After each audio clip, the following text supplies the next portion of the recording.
Évidemment, faut pas être tranquille dans ce bas monde. C'est un chat qui veut de l'amour. Tu veux toujours te la péter en vidéo, toi, hein? Il s'est arraché une griffe. Je sais pas comment, parce qu'il faut rien de sa vie, donc c'est quand même là. Ça repousse déjà. C'est quand même épatant de ne rien fiche de sa vie, d'arriver à s'arracher une griffe, froufrou. Ce chat est extrêmement soumis. Allez, file.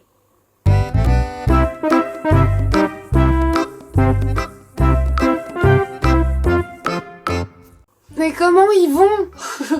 Bon, qui c'est qui a pas tenu sa programmation, qui avait dit qu'elle ferait une vidéo par semaine? C'est Bibi. Bon, bah voilà, non mais bon, c'était attendu, je vous l'avais dit, hein. Je savais que j'allais pas y arriver. Bon, voilà, il y a eu quelques rebondissements à nouveau avec mon papa. Je suis éventuellement tombée très malade. Bon. Tout ça, quoi. Alors attention, disclaimer, si dans cette vidéo vous m'entendez tousser comme une tuberculeuse, eh bien c'est parce que je ne suis toujours pas vraiment guérie. J'ai repris le boulot cette semaine, mais vraiment là on est samedi 28 septembre, c'est ça. J'étais absente la semaine d'avant. Énorme coup de bol, et là je lui fais un énorme big up. Je lui donnerai le lien de cette vidéo, parce que je pense pas que... Voilà. À Madame Brun, qui m'a remplacée au pied levé, qui est une pauvrette de professeur de SVT, rattachée à mon établissement d'un point de vue administratif, mais à qui on n'a filé aucun poste, et qui se retrouve comme ça à errer au collège, et à prendre au pied levé les heures non assurées des professeurs. Franchement, mais quel courage. Enfin, quel courage, mais filez-lui un poste. Je croyais qu'on était en manque de profs. Ça m'énerve. Donc Madame Brun, géniale, a pris mes élèves et a assuré mes heures. Donc ça c'est vraiment trop cool parce que je m'en veux toujours d'être absente au collège. Et pardon, j'ai un truc dans l'œil. Et clairement, parce que je me dis, alors les élèves ils sont contents, ils ont pas cours, ils sont contents, mais en attendant le programme n'avance pas. Donc ça m'embête. Attendez, ça m'énerve trop ce truc. Je me dépatouille l'œil, enfin j'essaye et après je reviens. J'y arriverai pas. Bon, c'est pas grave. Depuis ce matin, j'ai une sorte de merdouille dans l'œil et ça ne part pas, c'est très relou. Je vais essayer de faire abstraction. Donc voilà, donc j'ai été absente, je suis revenue cette semaine et j'ai annoncé à mes petits élèves de 6e qui n'étaient pas au courant que j'ai une chaîne YouTube. Donc du coup, j'aurais dit, toutes vos petites questions là, parce qu'ils en ont plein évidemment, et mettez-les dans les boîtes à questions. Donc... trop cool. Et puis les 4e s'en sont mêlés aussi. Résultat quoi? Je me retrouve à faire une vidéo FAQ. Mais bien sûr, parce que à la base, ma chaîne était faite pour ça. Donc allons-y pour la FAQ numéro 27, si mes calculs sont bons. Et puis on va répondre aux questions au fur et à mesure des élèves. Voilà, bon, petite news de papa au passage. Il tient bon, mais c'est chaud. Voilà, pour résumer la situation, il tient bon, mais c'est chaud.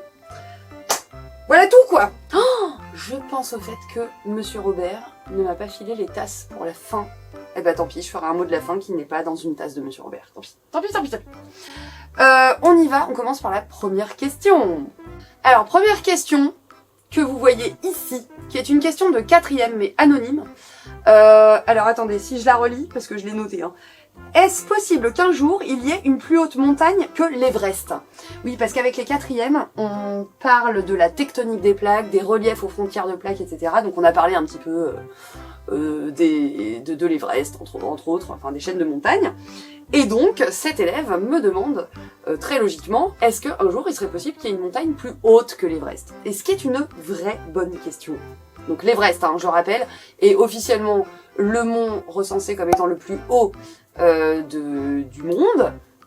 Donc on est sur du 8849 mètres, je crois. Mais après, les estimations changent légèrement au fil du temps. Hein.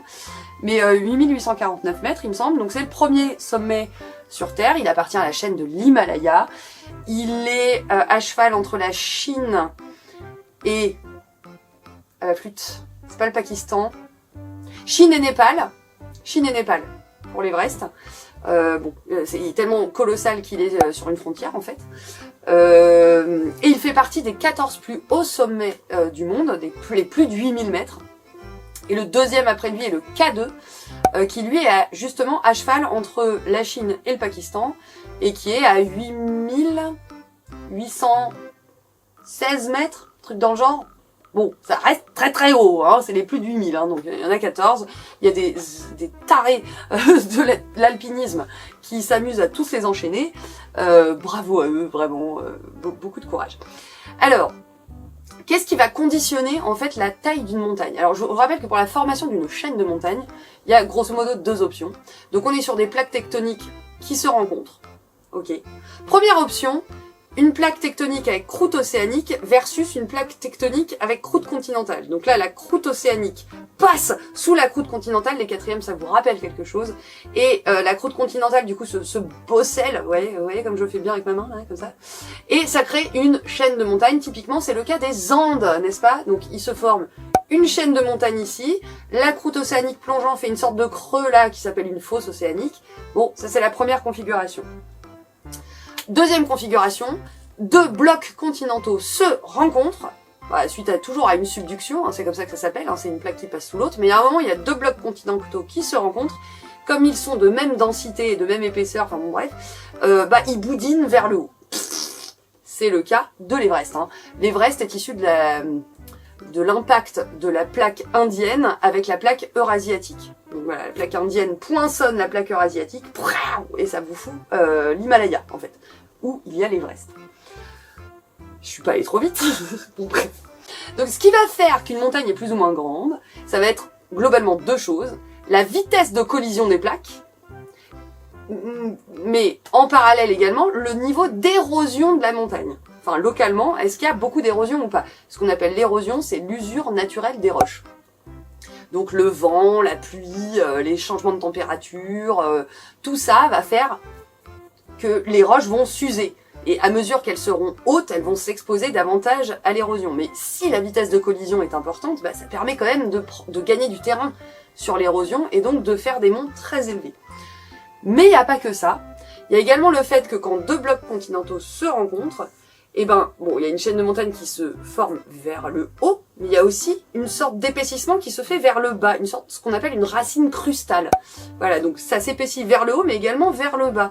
Et il y a un moment, il y a un effet de flottaison sur la partie pas liquide, mais molle, qui est en dessous, de roches molles qu'on appelle l'asténosphère, et qui fait que, il y a un moment, si c'est trop haut, ça va être compensé par une racine crustale plus importante, et ça peut pas atteindre une certaine hauteur.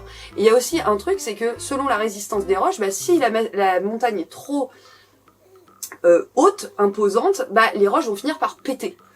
Donc voilà, c'est une histoire aussi de coefficient de résistance des roches. Tout ça est résumé dans une formule mathématique absolument pompeuse que je vous mets là. Voilà, mathématico-physique. On va évidemment pas l'analyser, mais en mettant en place cette formule, les géophysiciens, géologues, etc., spécialistes de la mécanique des matériaux, se sont rendus compte que l'Everest avoisinait à peu près les limites des hauteurs possibles sur Terre. Voilà, donc on est sur le maximum. Donc on pourrait envisager un peu plus, mais guère beaucoup plus. Voilà, parce qu'il y a un moment, si la montagne est trop colossale, elle va être érodée, et puis à un moment, elle va se fracasser sur elle-même, parce que les matériaux sur Terre, le retour de Frou, vous ne le voyez pas, il est là. Les matériaux sur Terre ont une certaine résistance. Il y a un moment, quand c'est trop haut, la gravité fait que les choses s'effondrent. Donc, j'ai envie de répondre à cette question. Oui, c'est possible un petit peu plus, mais pas beaucoup plus. Voilà. Était bien cette réponse ou pas? Non, elle était nulle. Question suivante. Alors, attendez, parce que j'ai quand même pris quelques notes. Hein. J'ai quand même un peu préparé mon tas. Alors, une question de Jules, en 4e 4, qui me dit, donc sa question est là. Oui, dis-moi. Pardon, interruption, j'ai dû m'arrêter. Parce que, en fait, je vous explique, on a une glycine devant chez nous qui est en train de bouffer notre magnolia. J'avais commencé à rabattre, mais ma mère trouvait que c'était pas assez. Et donc, on a un pote qui est en train de tout couper à ras. Donc, il est venu me poser une question pour savoir si c'était assez court. Ce qui est génial, c'est que le gars en question est l'époux d'une coiffeuse. Donc, je lui ai dit, coupe courte, hein. Coupe courte, tu dégages bien les oreilles. Bon, bref. Donc je reprends, donc c'était une question de Jules en 4e 4 qui me demandait, grosso modo, pourquoi quand les baleines meurent, il y a du gaz qui se forme dedans, c'est-à-dire elles se mettent à gonfler, tout ça. Alors bon, déjà c'est un phénomène qui n'arrive pas que pour les baleines. Hein. N'importe quel organisme, alors surtout animal, hein, parce que chez les végétaux, non, ça fond plutôt que ça gonfle. Hein. N'importe quel organisme animal qui décède, voilà, va se mettre à putréfier en fait. Donc les chairs vont se mettre à putréfier sous l'action de bactéries, de champignons, etc. qui vont libérer des gaz et qui vont faire que là il y a une phase.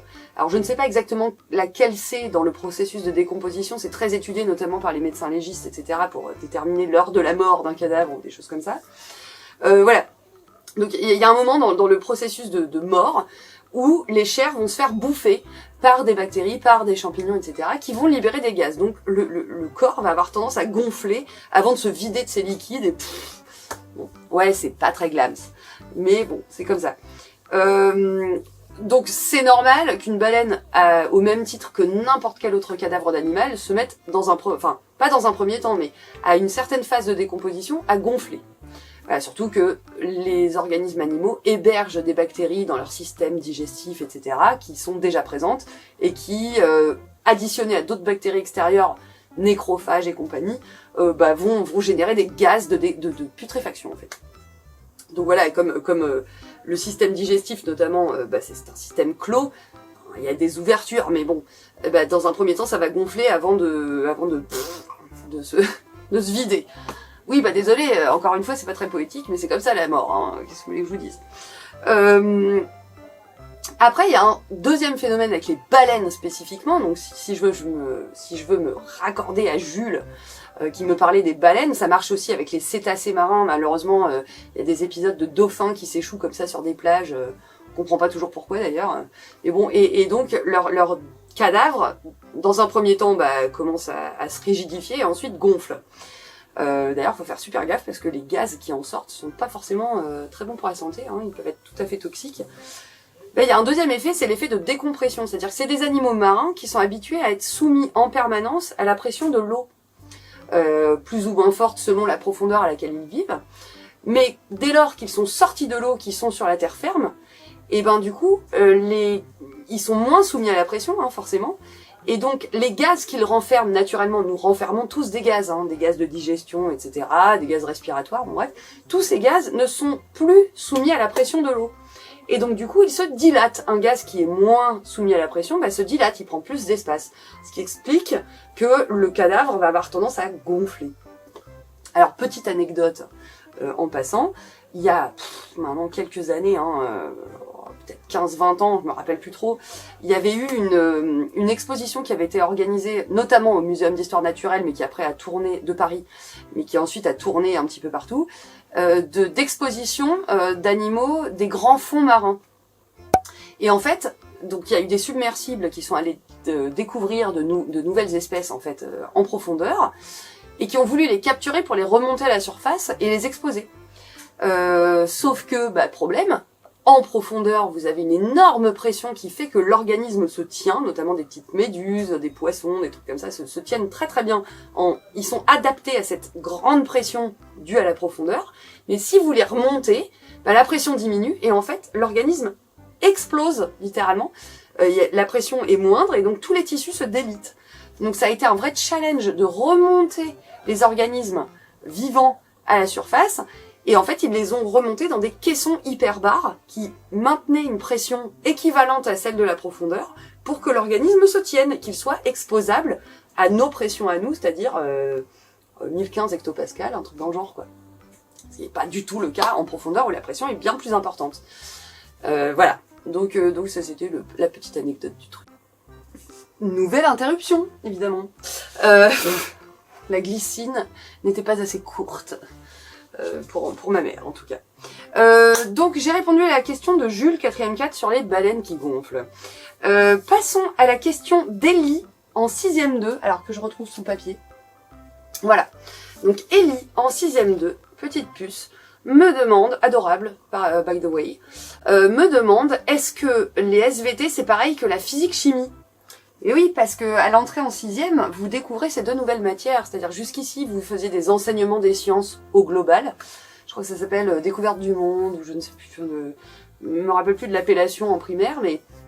Et là, d'un coup, on vous balance SVT, physique, chimie, technologie. Et là, quoi qu'est-ce? Alors bon, SVT, je vous ai quand même expliqué hein, dans notre séance d'intro de quoi il s'agissait. Mais peut-être qu'en physique-chimie, vous n'avez pas encore bien compris de quoi il s'agissait, parce que c'est encore tout neuf et c'est tout à fait normal. Alors, grosse différence entre la physique-chimie et les SVT, c'est que en SVT, on est des gros rats. On est vraiment une discipline. Alors, ce sont des sciences expérimentales, les deux. Donc, ils se basent sur l'expérience pour tester des théories, tester des hypothèses, ensuite mettre en place des théories, plutôt. Donc ça, c'est le point commun, c'est que tout passe par l'expérience, si vous voulez, l'expérimentation et la reproductibilité des expériences. Il ne s'agit pas qu'une expérience marche une seule fois, il faut qu'elle soit reproductible, sinon elle n'est pas valide. Et ça, on en reparlera cette année, vous inquiétez pas. Mais nous, en SVT, c'est-à-dire sciences de la vie et de la Terre, donc biologie, géologie, sciences de l'univers, etc., clairement, on exploite les autres matières. C'est-à-dire que on exploite la physique-chimie, on exploite les maths, carrément. Donc en fait, ces matières-là étudient des choses pour nous, qui nous donnent des outils pour mieux faire notre matière. Donc en SVT, nous on étudie tous les processus liés à la biologie, au vivant, et puis également aux interactions entre le vivant et le non-vivant, qui est la planète Terre au sein de l'univers. Donc c'est quand même un sacré défi. Mais pour le faire, on a besoin des apports de la physique-chimie. La physique, elle va étudier toutes les lois, grosso modo, hein, elle va étudier toutes les lois qui régissent l'univers, qui font que l'univers est tel qu'il est et qu'il fonctionne ainsi. Par exemple, quand je lâche un objet et qu'il tombe au sol, c'est la physique qui va m'expliquer pourquoi il tombe au sol. Because of gravité, because of un tas de choses. La chimie, elle va s'intéresser plus aux réactions moléculaires. Qu'est-ce qui va faire que telle molécule va interagir avec une autre et comment vont se produire les réactions, etc. Sauf que ça, les réactions chimiques, c'est ce qui fait que nos cellules fonctionnent. Donc, hop, par ici la bonne sous-soupe, nous en SVT, en biologie, hop, on récupère tous les apports de la chimie. Ça nous intéresse beaucoup pour comprendre comment fonctionnent les cellules des organismes, etc. Donc en fait, on exploite complètement en SVT les données de la physique-chimie. Donc c'est une super matière, parce que vraiment c'est une matière, elle donne, elle étudie à gratos, et après nous, les petits rats de SVT, on récupère tout le boulot des physiciens, des chimistes, des mathématiciens, pour comprendre le vivant et la Terre, etc. Voilà. Donc, c'est pas totalement la même chose, c'est pas les mêmes domaines d'expertise, de même qu'en termes de taille d'études, nous on commence au micromètre, c'est-à-dire 10 puissance moins 6 mètres, donc voilà, alors que les chimistes et les physiciens tapent dans le femtomètre, dans le picomètre, etc., donc dans des échelles de taille beaucoup plus petites, mais c'est grâce à leur boulot qu'on peut comprendre ce qui se passe à une échelle plus grande, l'échelle de la cellule, de l'organisme, etc. Donc clairement on les exploite, quoi. Mais on a besoin d'eux, hein, parce que s'ils étaient pas là, on n'aurait pas réussi à aboutir à un tas de choses. Donc c'est extrêmement lié. Donc ne crachez pas sur la physique-chimie. Ce que vous faites en physique-chimie vous servira en SVT. Et pareil pour les maths. Mais les maths, c'est pas vraiment une science expérimentale, donc du coup, je la sors de l'équation, mais voilà, clairement, les SVT profitent abusément de tout ce qui vient des autres matières expérimentales. Yes, bossez pour nous, on adore. Bon, alors question suivante. Alors ça c'est une question de 4e à nouveau. C'est une question de Julien en 4e 4. Bah, les 4e 4 ont été très sympas. Hein. Donc question de Julien en 4e 4 qui me demande « Qu'est-ce que mangent les escargots et comment ils se reproduisent ?» Alors, bonne question. Alors le truc c'est que le terme escargot, ça désigne une catégorie de gastéropodes. Gastéropode, c'est le pied sur le ventre, grosso modo. Mais en fait c'est extrêmement vaste. Donc gastéropodes à coquille hein, pour les escargots, qu'on appelle aussi des limaçons ou des colimaçons, sachez-le. Contrairement aux limaces qui n'ont pas de coquille, qui l'ont perdu secondairement. Bref, bon, on passe le truc. Donc les gastéropodes en fait, enfin les escargots ça désigne tout un tas d'espèces. Il y en a plein, je ne connais pas le chiffre d'ailleurs, je vous le mettrai là. Le nombre d'espèces d'escargots voilà, estimé. Sachez qu'à la base les escargots sont des animaux plutôt aquatiques. qui, très secondairement, ont réussi à s'adapter au milieu terrestre.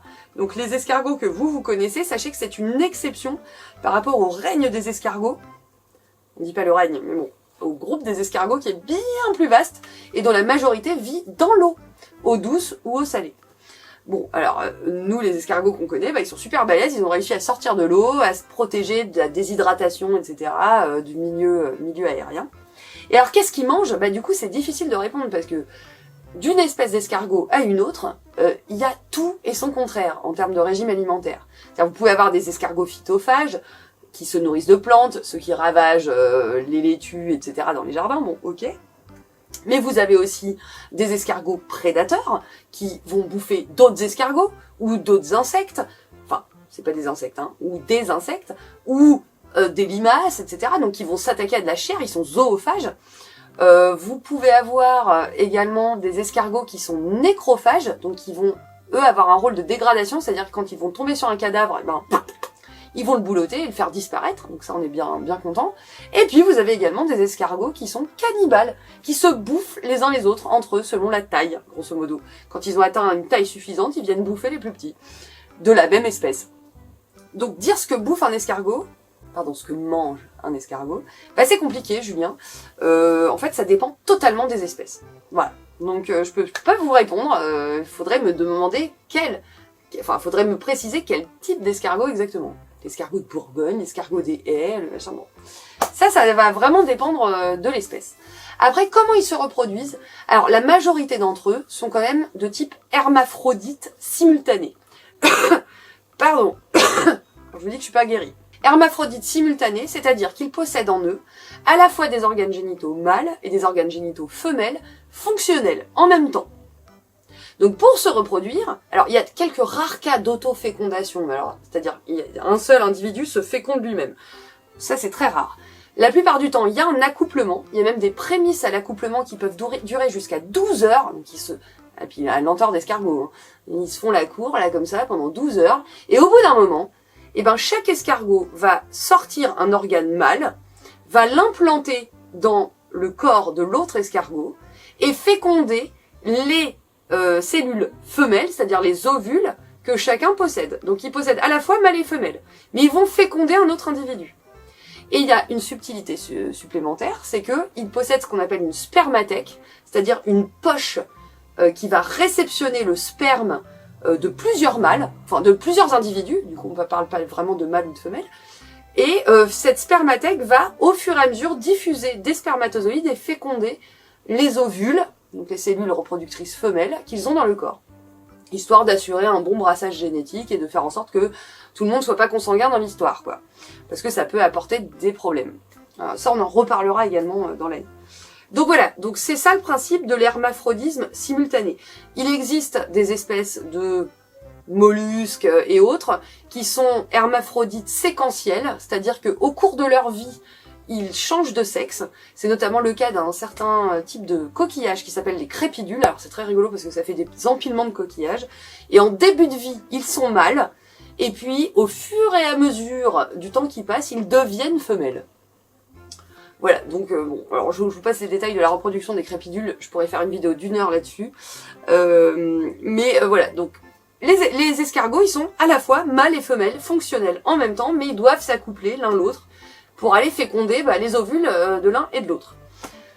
Je sais pas si c'était très clair, mais voilà, c'est comme ça qu'ils font des petits. Alors après, les œufs sont fécondés, ils pondent des œufs qu'ils mettent souvent en terre, et puis les œufs éclosent, et puis il y a des petits bébés escargots qui en sortent. Voilà. Question suivante, et c'est la dernière, et pas des moindres. À nouveau une question de 6e, c'est la 6e 2, c'est Aiden qui me pose la question suivante. C'est quoi ton snap? Alors, il y a plusieurs choses qui vont pas dans cette question. C'est quoi ton snap? Bon, alors je rappelle que moi les élèves, je vous vois. C'est une marque de respect de ma part, de distanciation également. Je ne suis pas votre copine, ni votre maman, ni votre grande sœur. Voilà, donc c'est une façon de distancier avec respect vis-à-vis de vous. Donc j'attends de vous que vous me vous voyez également, donc s'il vous plaît. Alors je sais qu'au primaire, peut-être éventuellement, vous avez pris l'habitude de tutoyer vos maîtres et maîtresses. Mais on est au collège maintenant, donc n'hésitez pas à me vous voyez, hein, ce sera le bienvenu. Après, je me suis dit, ça pourrait être l'occasion d'une super vidéo avec la team de français, je ne sais pas, Madame Im, Monsieur Robert, etc. On pourrait faire une petite vidéo pour expliquer l'origine du vouvoiement, parce que tous les peuples ne pratiquent pas le vouvoiement, donc ça pourrait être très intéressant. Petit message subliminal à l'équipe de français si vous voyez cette vidéo. On pourrait faire une sorte de transparlote à plusieurs pour parler du vouvoiement, ça pourrait être super intéressant. Sinon, donc, à part cette histoire de tutoiement-vouvoiement, qui vraiment est secondaire, je n'ai pas Snap, mais je sais très bien pourquoi Aiden m'a demandé ça, parce que sur les affiches que je mets en classe, notamment mon affiche de la chaîne YouTube, l'affiche du club cinéma, etc., il y a ma tronche et éventuellement la tronche de Monsieur Robert en Bitmoji, en fait, qui est l'application utilisée par Snapchat pour générer des avatars. Donc je n'ai pas Snapchat, j'ai juste l'application Bitmoji parce que ça me fait marrer de mettre ma tronche parfois sur les feuilles de cours, etc. Je trouve ça rigolo, quoi. Mais quand bien même j'aurai Snapchat, vous vous doutez bien, Aiden et les élèves, que je ne vous filerai pas l'info, hein, parce que il y a un moment, je veux bien partager des choses avec vous, mais pas l'intégralité de ma vie, hein, qu'on soit bien d'accord. Donc ne perdez pas votre temps à me chercher sur Snapchat, je n'y suis pas, je n'ai jamais utilisé ce truc-là, je ne sais même pas comment ça marche. Tout ce que je sais, c'est que ça m'intéresse pas. Voilà. Donc désolé, je n'ai pas de Snap. Bon bah voilà. Écoutez, c'est une fin de vidéo. Je n'ai aucune idée de combien de temps elle aura duré. Je suis sacrément contente d'avoir repris. J'espère tenir le rythme. J'espère qu'il n'y aura pas d'anicroche. Ne m'en veuillez pas. Hein, si à un moment je à nouveau redisparais, vous vous doutez bien que c'est pour des raisons malheureusement indépendantes de ma volonté. Et je maintiens le cap sur le fait que ma priorité c'est ma famille. Donc là j'étais hyper contente de faire cette vidéo, mais qui sait quand la prochaine reparaîtra? Normalement la semaine prochaine, mais sait-on jamais, hein, sait-on jamais que je ne puisse pas. Écoutez, voilà, si vous avez regardé cette vidéo jusqu'au bout, mettez Snap en commentaire. C'est le premier truc qui me vient, vu que c'était la dernière question. Allez, mettez Snap en commentaire. C'est nul, hein, c'est nul comme mot de la fin, mais Monsieur Robert, vous m'avez pas filé vos tasses, donc je peux pas, je peux pas. Je n'ai pas autant d'imagination que vous. Parce que je le connais, hein. À mon avis, il a dû trouver des pépites de mots de la fin. Donc mettez Snap en commentaire. Moi, en attendant, la prochaine vidéo, écoutez, peut-être je vous ferai un petit update Plantoon, parce que ils vont bien, hein, mais ça a évolué, ça a vachement évolué depuis mon dernier plan de tour. Peut-être que je ferai un plan de tour, tiens. Un plan de tour update. Je n'ai toujours pas cédé, je n'ai toujours pas racheté de plante. J'ai racheté une plante, mais en fait c'était avec un bon d'achat, donc je considère que je n'ai pas racheté de plante. Je tiens toujours mon défi budget. Et je suis pour peu fière. Écoutez, voilà, mettez Snap en commentaire, et puis en attendant, prenez soin de vous, prenez soin de vos vivants, et je vous dis à la prochaine. Bisous!